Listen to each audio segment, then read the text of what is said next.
Welcome in ज्ञान pro academy. मैं हूं आकाश मेहता। यह lecture class 10th history chapter 1 the rise of nationalism in Europe के पार्ट 2 है। इसके पार्ट 1 इंट्रोडक्टिव वीडियो है। अगर आप उसे नहीं देखे हैं तो ज़रूर देख लें। चलिए इस वीडियो को हम प्रोसीड करते हैं। इस वीडियो पार्ट में हम पढ़ेंगे इमर्जेंस ऑफ नेशन स्टेट, किस प्रकार से राष्ट्र राज्य की उदय होती है, नेपोलियनिक कोड, नेपोलियन बोनापार्ट की क्या सिद्धांत थी, क्या प्रिंसिपल थे, the making of nationalism in Europe, Europe में राष्ट्रवाद की का निर्माण कैसे होता है, और उस राष्ट्रवाद का निर्माण को समझने के लिए हमें कुछ इसकी सब part the aristocracy and the middle class, वहाँ के सोसाइटी को, मीनिंग ऑफ लिबरल नेशनलिज्म की मीनिंग क्या होती है, a new conservatism after 1815, that means 1815 के बाद क्या एक नया कंजर्वेटिज्म आता है, major point of the treaty of Vienna, treaty of Vienna की क्या प्रमुख बिंदु थी, एक मेजर पॉइंट्स थी, इसे हम समझेंगे। चलिए स्टार्ट करते हैं। इमर्जेंस ऑफ नेशन स्टेट, राष्ट्र राज्य की उदय। नेशन स्टेट किसे बोलते हैं? जिस राज्य में वहाँ के नागरिक को वहाँ के नागरिक का सामान्य पहचान या सामान्य भाषाएं या संस्कृति या परंपराएं अगर सामान्य हो तो उस राज्य को राष्ट्र राज्य बोलेंगे। During the 19th century, nationalism is emerged as a force which led the emergence of the nation state in the place of multinational dynamic empire of Europe।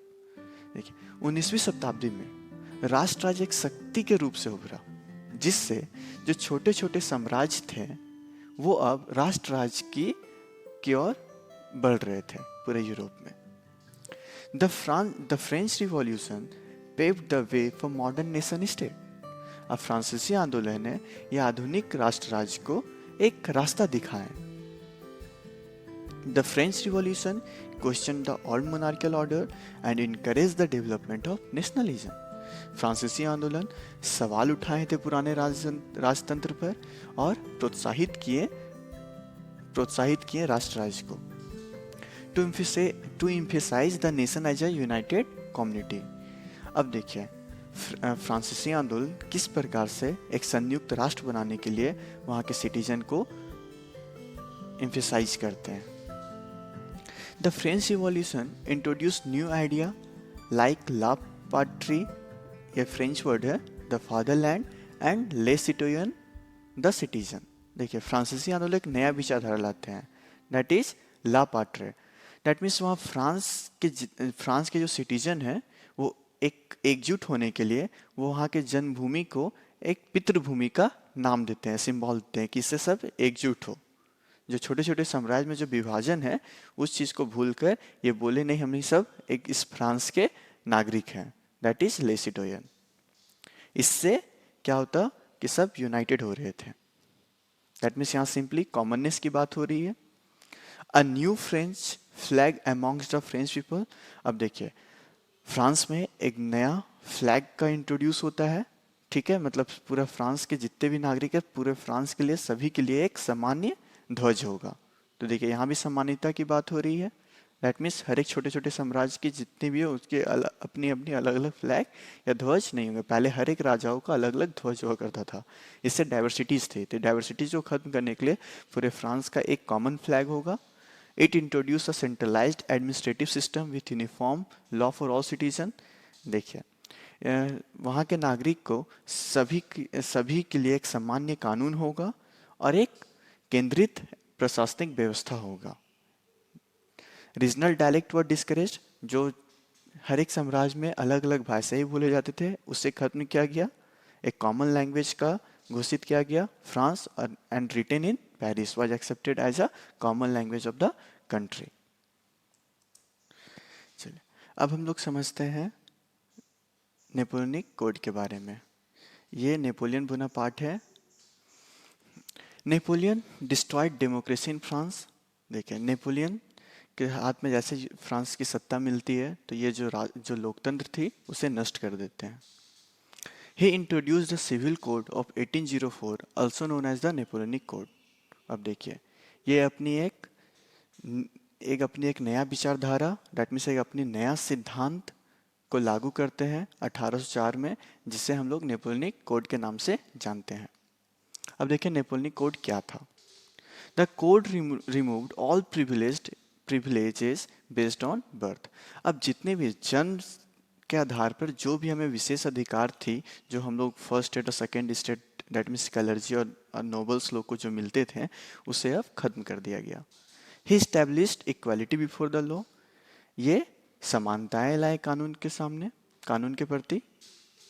The right to property and administrative division, मतलब सभी को हक होगा अपने property पर, और प्रशासनिक का विभाजन होगा, प्रशासनिक व्यवस्था का विभाजन होगा। He abolished the feudal system and freed peasant from serfdom and manorial dues. अब देखिए जो फ्यूडल सिस्टम था उसे ये नष्ट करते हैं। दैट मीन्स जो नोबल्स के पास, या नोबल्स जो अपने लैंड को देते थे पीजेंट्स को, और उससे उनसे लगान वसूलते थे, इस प्रकार की जो प्रथा चल रही थी, इन्हें ख़त्म किया। और जितने भी मैनोरियल ड्यूज, दैट मीन्स जो भी जो सेकेंड स्टेट के जनरल के पास जो भी ड्यूज थी पीजेंट्स की, उसे सब खत्म किए। दैट मीन्स जो भी उन्हें टैक्सेस देना पड़ता था, वो सभी चीज़ों को। Transport and communication system improved. इनके राज्य में transport that means communication, trade और व्यापार का काफ़ी तेज़ी से इंक्रीज हुआ। There was establishment of universal law, standardised weight and common national currency. अब देखिए ये एक सामान्य कानून का लागू किए। Standardised weight that means simply हम बोल सकते हैं नापने और तोलने के लिए एक स्टैंडर्डाइज्ड यूनिट बनाए। कॉमन नेशनल करेंसी, हमारे राज्य का एक, अपने राज्य का एक कॉमन नेशनल करेंसी बनाए। तो हम लोग ये समझ सकते हैं जो नेपोलियन कोड था वो सिंपली, भले ये डिक्टेटरशिप के रूप में थे, मगर फिर भी फ्रांस के नागरिक को नेपोलियन बोनापार्ट का राज्य काफ़ी पसंद आ रहा था। इनके राज करने का तरीका लुई 16 से तो बेहतर था, कम से कम राज के प्रति तो सोच तो रहे थे, और फ्रांस काफ़ी आगे भी निकल रहा था इनके समय में।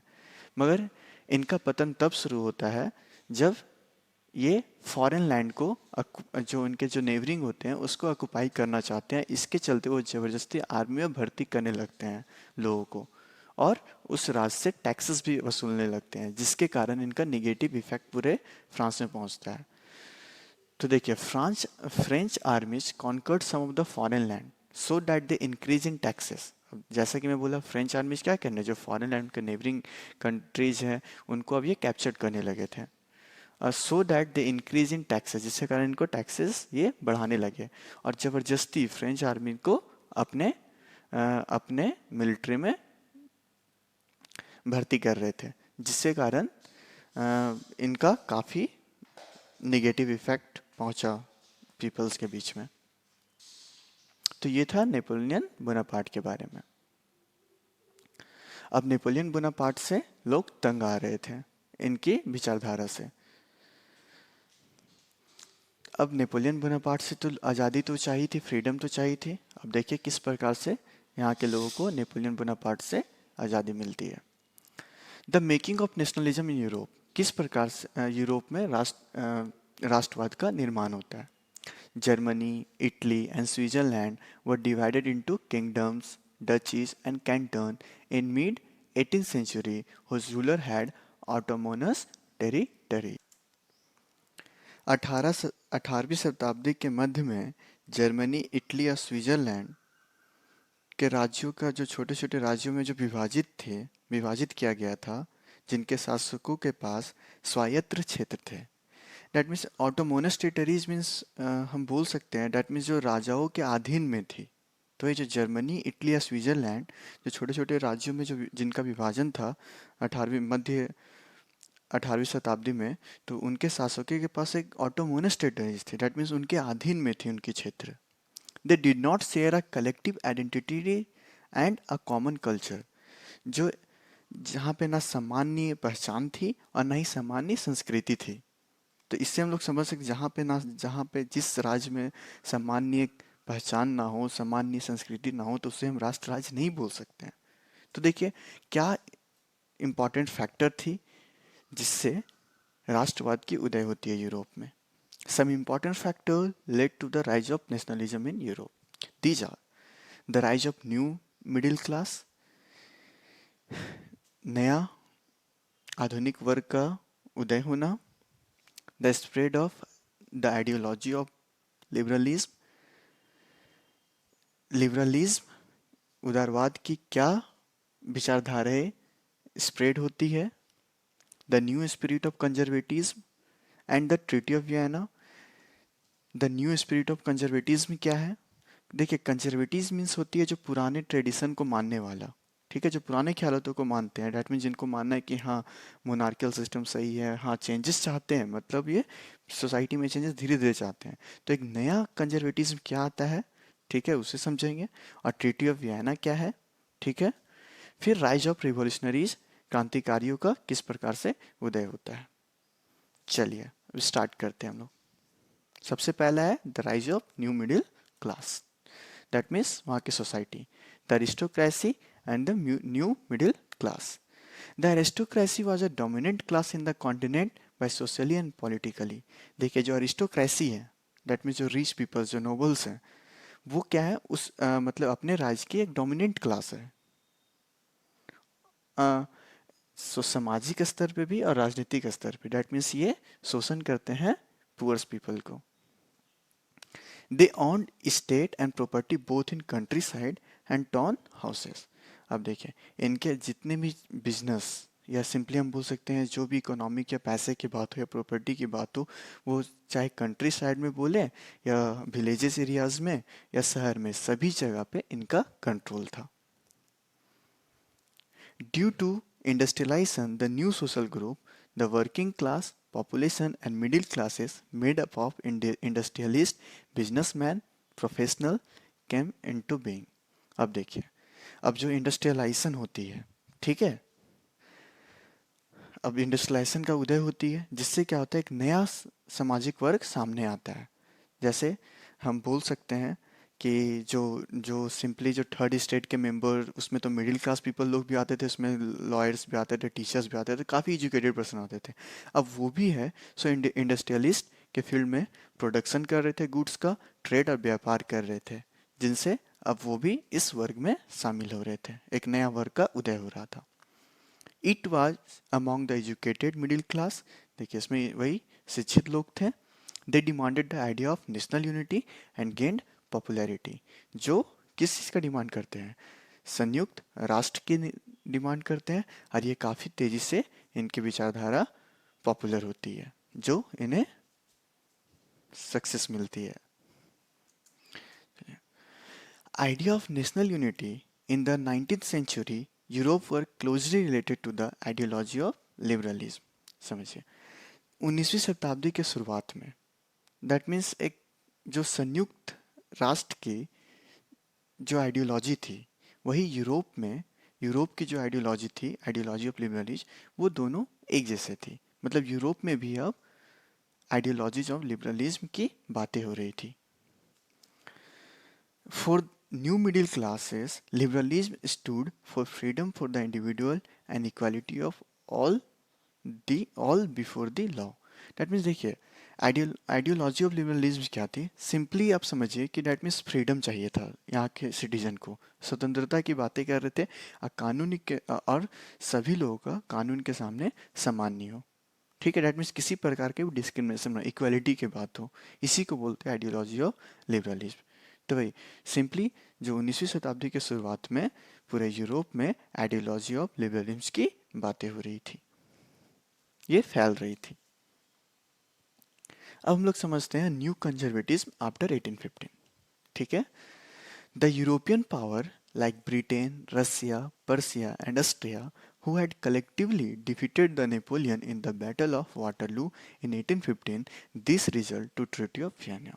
अब देखिए, जो यूरोपियन पावर है, जो यूरोपियन कंट्रीज हैं, ब्रिटेन, रसिया, पर्सिया, ऑस्ट्रिया, ये फाइनली नेपोलियन बोनापार्ट को बैटल ऑफ वाटरलू जो 1815 में हुआ था, इन्हें हरा देते हैं, जिसके कारण ट्रीटी ऑफ वियना होती है। ट्रीटी ऑफ वियना उस जगह का नाम है, ठीक है, जहाँ पे संधि होती है नेपोलियन बोनापार्ट और यूरोपियंस पावर के बीच में।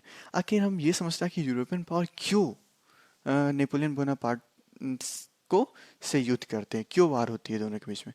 क्योंकि जो यूरोपियन पावर्स थी, जैसे ब्रिटेन, रसिया, वहाँ के जो मोनार्क थे उन्हें डर था कि जो फ्रांस में हो रहा है, फ्रांस में जिस प्रकार से मोनार्क को हटाया गया, अब फाइनली वहाँ पे डिक्टेटरशिप आ गया, उसी प्रकार से उनके राज में ना हो ऐसा, जिसके कारण वो वो फिर से फ्रांस में है सो मोनार्कियल सिस्टम इस्टेब्लिश करना चाहते हैं।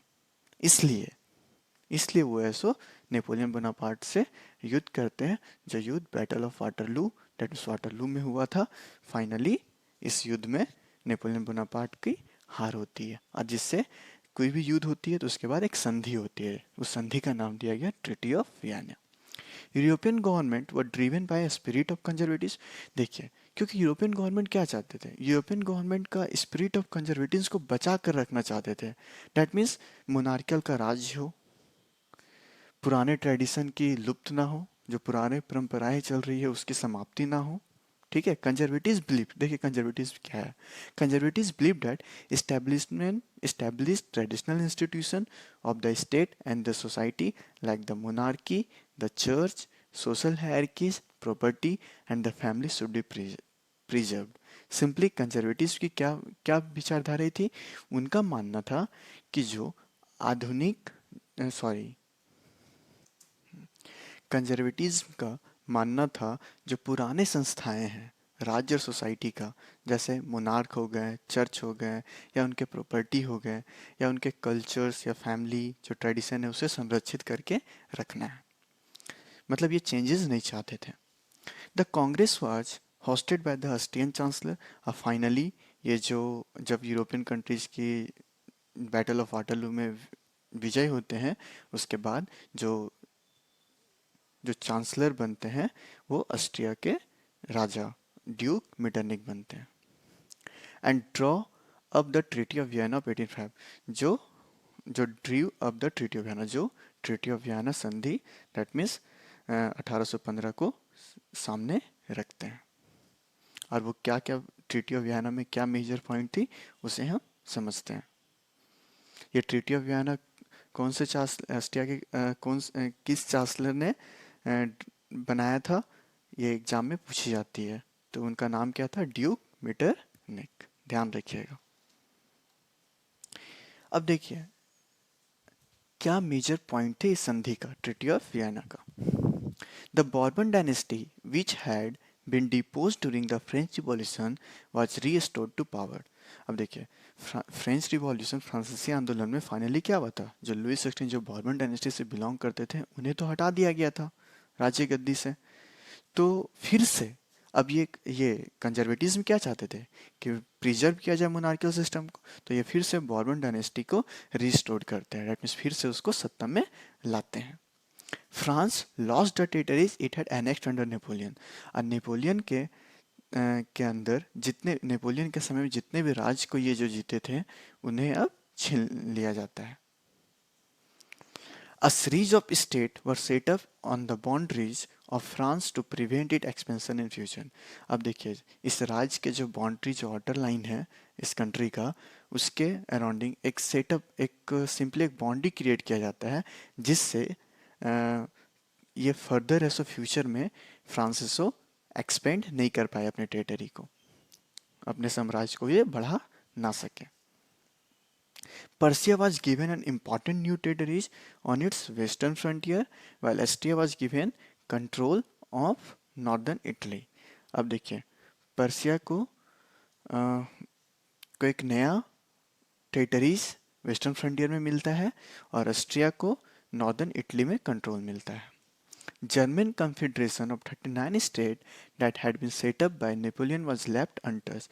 और जो जर्मन कन्फेडरेशन ऑफ जो 39 स्टेट का जो एक समूह जो था, उसे ऐसो नेपोलियन के द्वारा जो सेटअप किया गया था उसे कुछ नहीं किया जाता है।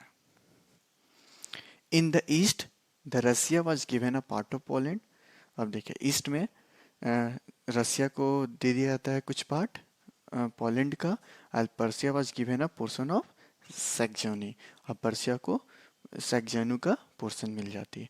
तो इस प्रकार से जो यूरोपियन कंट्रीज जब फ्रांस पे जब कब्जा करते हैं, तो इस प्रकार से उनके टेरिटरीज को अपने अपने कुछ पार्ट्स में विभाजन कर लेते हैं, सभी कुछ कुछ पार्ट इनका अपने कंट्रोल में ले लेते हैं। जैसे पर्सिया ने वेस्टर्न फ्रंटियर में कंट्रोल लिया, ऑस्ट्रिया ने नॉर्दर्न इटली को, और रसिया ने पोलैंड के कुछ पार्ट को, और पर्सिया फिर एक पोर्शन ऑफ सैक्सोनी को। तो इस प्रकार से इनका कब्जा फ्रांस में हो जाता है और फ्रांस फाइनली एक फिर से एक मोनार्कियल सिस्टम में आ जाती है। अब हम लोग समझें आखिर वही, जैसा कि मैं बताया कि क्या इंटेंशन थी ये कांग्रेस की, यूरोपियन कंट्रीज की मोनार्कियल सिस्टम को। सिंपली इनका the main intention of the Congress was to restore the monarchies that have been overthrown by Napoleon and create new conservative order in Europe. Simply देखिए, जैसा कि मैं बोला कि ये सिंपली नेपोलियन बोनापार्ट को इसलिए हराए क्योंकि ये चाह रहे थे कि कंजर्वेटिव्स फिर से आए, क्योंकि नहीं तो अगर कंजर्वेटिव्स फिर से अगर नहीं आए तो फिर से उनके जो नेबरिंग कंट्रीज थे, जो उनके राज्य में जो जो राज्य होते हैं, उनको फिर खतरा था कि जिस प्रकार से नेशनलिज्म का उदय हुआ फ्रांस में, उसी प्रकार से हमारे राज्य में भी ना हो जाए। इसी कारण यही इनका मेन इंटेंशन था कि कंजर्वेटिव्स को फिर से स्टैब्लिश करें। Kanjar but were liberal nationalists opposed the monarchical forms that had been established after the Vienna Congress and believed that the creation of nation state was necessary। मगर देखिए, जो क्रांतिकारी थे वो तो मोनार्कियल सिस्टम से हमेशा खिलाफ थे, क्योंकि जो थर्ड स्टेट के मेंबर थे वो तो नहीं चाहते थे अगर फिर से लुई 16 का जैसा राज आ गया तो फिर से राजाओं का शासन होगा, फिर से वो डिस्क्रिमिनेट करेंगे, फिर से भेदभाव करेंगे, फिर से नोबल्स, फिर से कलर्जी का राज होगा, फिर से थर्ड स्टेट के मेंबर को वही परेशानी झेलना पड़ेगा, फिर से उन्हें स्ट्रगल करना पड़ेगा। तो ये सब जो परेशानियां फिर से झेलना पड़ता, ये समझ रहे थे, इसलिए ये सब फिर से ये अपोज करते मोनार्कल सिस्टम का। ठीक है, जो जो फाइनली जो इस्टेब्लिशमेंट हुआ वियना कांग्रेस में, जो कांग्रेस के द्वारा जो हुआ वियना में, तो ये चाहते थे कि नहीं, इनका मानना था नहीं, हमें एक राष्ट्र राज लाना का निर्माण करना बहुत ही आवश्यक है। चलिए, इस वीडियो का यहीं समाप्त होती है। अगर आपको हमारा वीडियो अच्छा लगे, अगर हमारा लेक्चर आपको अच्छा लगे तो सब्सक्राइब करना और बेल आइकन पर क्लिक करना ना भूलें। धन्यवाद।